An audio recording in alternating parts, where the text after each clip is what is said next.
Godzilla vs. the Sea Monster, we called Ebra Horror of the Deep in America. A young man follows other guys on a yacht to find his brother. They crash on an island and they discover that a terrorist group named the Red Bamboo are making nuclear weapons. But on top of that, they also discover a giant crab monster named Ebra that's guarding the island. It's not until halfway through the movie where they discover that Godzilla is inside a cave for some reason. They wake him up by lightning and he destroys the Red Bamboo's base. But out of nowhere, a giant bird attacks Godzilla. But it only lasts a minute and Godzilla fights some fighter jets. Eventually he fights Ebra and it's not much of a fight. Godzilla vs. the Sea Monster is one of the more forgettable in the series. It was trying to be more like James Bond with a terrorist group, the secret island, and espionage. But I will give it credit for having one of the best lines in the series. We'll fight him with our brains instead of guns.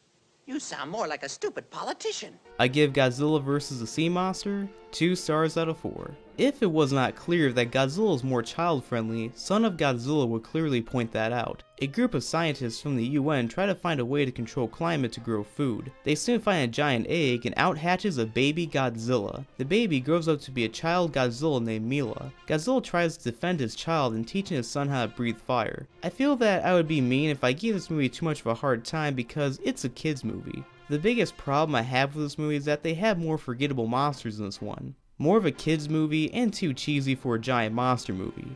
I give Son of Godzilla 2 stars out of 4. But the next Godzilla movie was planned to be the last and epic finale to the series. Destroy All Monsters takes place in 1999 where humans have figured out a way to keep all giant monsters on Monster Island. Aliens take down the barriers and the monsters attack various cities around the world.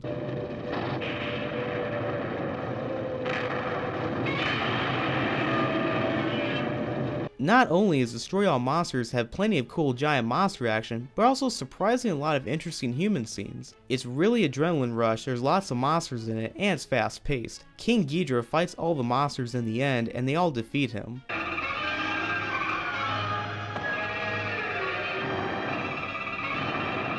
Destroy All Monsters would be regarded as one of the best Godzilla movies of all time, and I strongly agree. I would have been happy if they would have ended on this note, but sadly they didn't. I give Destroy All Monsters 3 stars out of 4.